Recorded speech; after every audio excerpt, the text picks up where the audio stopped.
जय श्री श्याम दोस्तों, आस्ती कहानियों में आपका स्वागत है। संपूर्ण भागवत संक्षिप्त में आज हम सुनेंगे 7वां स्कंद, जिसमें धर्मराज युधिष्ठिर नारद का संवाद है। बोलो श्री कृष्ण भगवान ने की जय। राजा परीक्षित ने पूछा, भगवान, परम पिता परम ब्रह्म के लिए तो देवता और दानव दोनों ही समान हैं, फिर वे सदैव देवताओं का पक्ष क्यों लेते हैं? सुखदेव जी ने कहा, देखो राजन, सत्य रज तम, ये तीनों गुण माया के गुण हैं, आत्मा के नहीं। जब सत्व गुण की जय का समय होता है, तब भगवान देवता और ऋषियों को बढ़ाता है। जब रजोगुण की जय होती है, तब असुरों की वृद्धि करता है। और जब तमोगुण की का समय होता है, तब यक्ष राक्षसों को बढ़ाता है। जब जीवात्मा को भोग देने को परमेश्वर को शरीरों के रचने की इच्छा होती है, तब माया से रजोगुण को सृजता है। फिर जब क्रीड़ा करने की इच्छा करता है, तब सतोगुण को सृजता है। जब संहार की इच्छा होती है, तब तमोगुण को भगवान बढ़ाया करते हैं। यह प्रकृति का स्थायी नियम है। एक बार जब कृष्ण ने शिशुपाल का वध किया, तो उसका तेज कृष्ण में समा गया। इससे युधिष्ठिर ने विस्मित होते हुए नारद जी से इस संबंध में पूछा कि हे महात्मन, क्या पापी भी भगवान में प्रवेश कर जाते हैं? नारद जी बोले, भगवान की सच्ची आराधना चाहे मित्र भाव से हो या वैर भाव से, इन दोनों भावों से मुक्ति मिलती है। इसी कारण शिशुपाल को परम मुक्ति मिली। इस पर युधिष्ठिर ने पूछा, भगवान, कि इन दोनों राज्यपालों को पृथ्वी पर जन्म क्यों लेना पड़ा? नारद जी ने कहा, हे धर्मराज, एक बार शौनकादिक ऋषि बैकुंठ गए। वहां उन्हें विष्णु के द्वारपालों ने अंदर गोपुर में प्रवेश करने से रोक दिया। तभी क्रुद्ध ऋषियों ने उन्हें असुर बनने का श्राप दे दिया। उसी शापवश सतयुग में वे दोनों, हिरण्याक्ष और हिरण्यकशिपु, त्रेता युग में रावण और कुंभकर्ण, तथा द्वापर में शिशुपाल और दंतवक्र बनना पड़ा उनको। यह कथा सुन युधिष्ठिर ने पूछा, हे देवर्षि, दैत्यवंश में परम भक्त प्रहलाद कैसे पैदा हो गए? ये कथा हमें विस्तार से सुनाने की कृपा करें। बोलो कृष्ण भगवान ने की जय।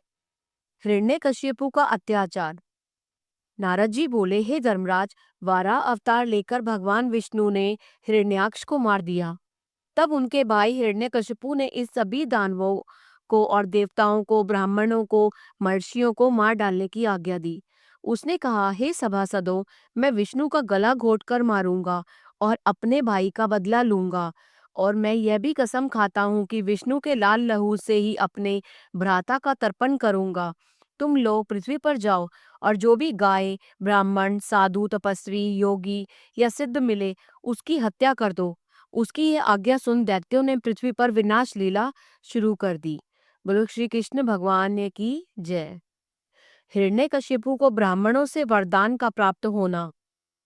नारद जी भक्त प्रहलाद की कथा को आगे बढ़ाते हुए बोले कि ये धर्मराज, पृथ्वी पर आतंक फैलाकर हिरण्यकशिपु अजय, अमर और चक्रवर्ती बनने की इच्छा से मंदराचल पर्वत की कंदरा में दोनों भुजा उठाकर एक अंगुष्ठ पर खड़ा होकर तप करने लगा।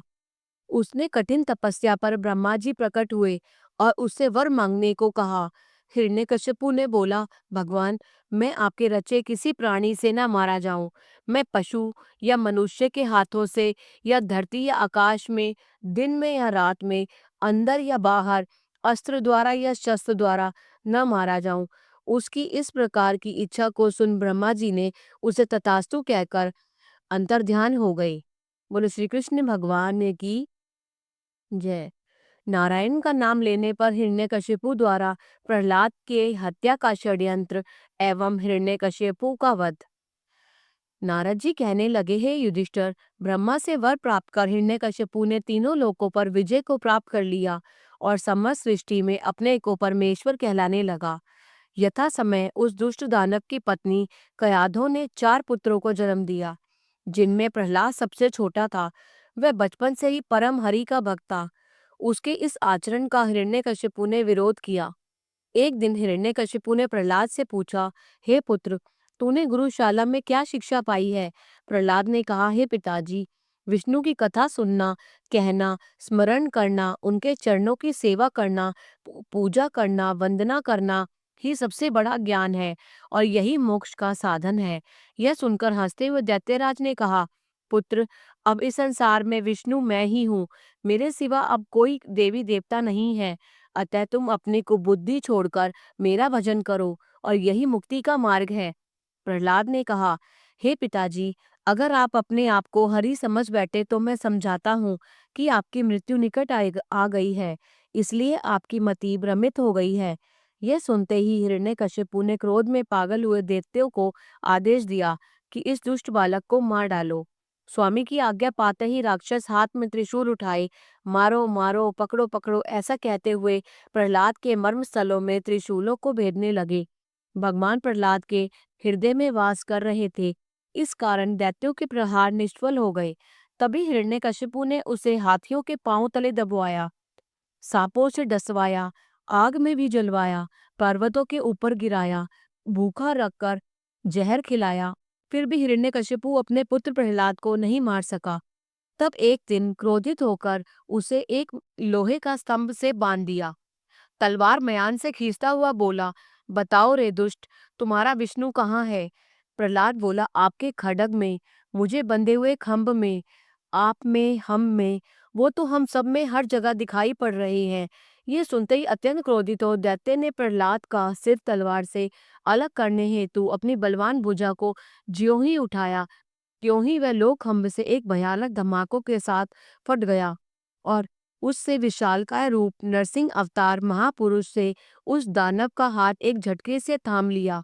उस समय संध्या का वक्त था।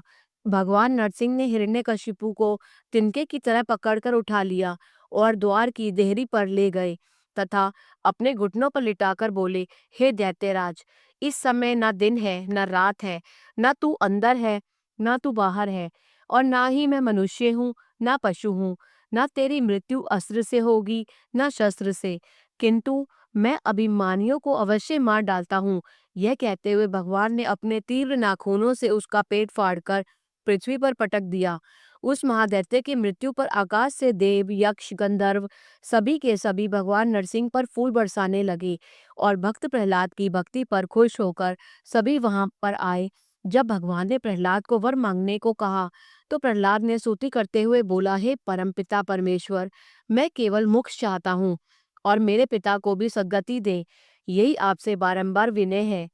नरसिंह भगवान बोले, पुत्र प्रहलाद, तुम्हें जन्म से दानव कुल 21 पीढ़ियों तक पवित्र बना रहेगा और मेरे छूने से ही तुम्हारे पिता को सद्गति मिल गई।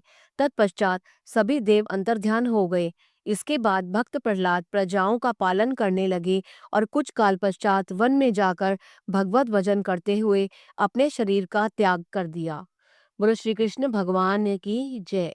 7वां स्कंद संपूर्ण हुआ। अगर आपको ये कथा पसंद आई तो कृपया कर लाइक कीजिए और शेयर कीजिए। जय श्री श्याम।